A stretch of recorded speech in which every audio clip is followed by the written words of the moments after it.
I know this is going to be very difficult and this is going to be very painful. This is why I had a hard time to make those cuts. But the absolute bottom line is we cannot spend money that we do not have, plain and simple. Now, of course, we had to make some very difficult cuts.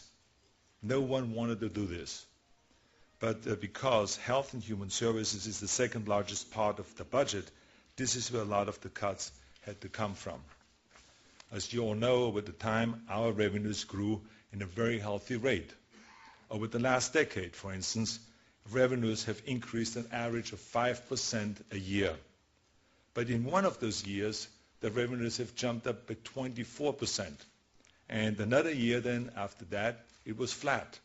And then another year, it went up by 14%, and then now our revenues are flat again. No other big state has seen such volatile ups and down revenues. But this roller coaster revenue problem has a simple solution. If we save money during the above average years, then we have enough money for the below average years. The rainy day fund that I first called for in January would stop Sacramento from spending all that money that comes in when revenues spike.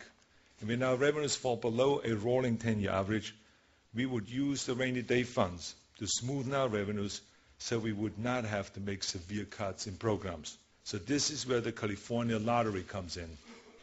We chose the lottery because it has been an underperforming asset.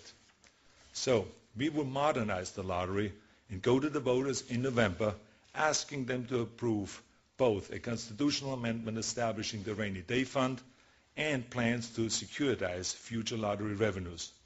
We believe that this will generate $15 billion over the next 3 years, all of which flow into the new rainy day fund, from where the money will be drawn down to the general fund to stabilize revenues for the 2008-2009 budget.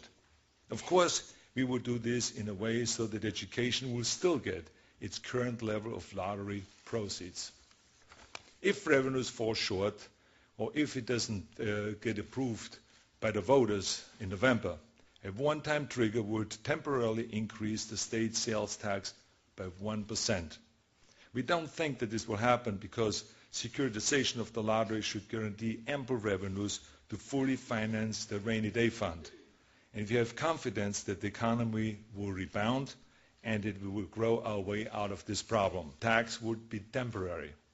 This is very similar to something that former Governor George Tookmajian used in 1983. So I look forward to working with the legislature to create a bipartisan tax modernization commission that will give California a tax system that serves modern California better. This is something that has plagued our state for decades, and this is the year to solve it.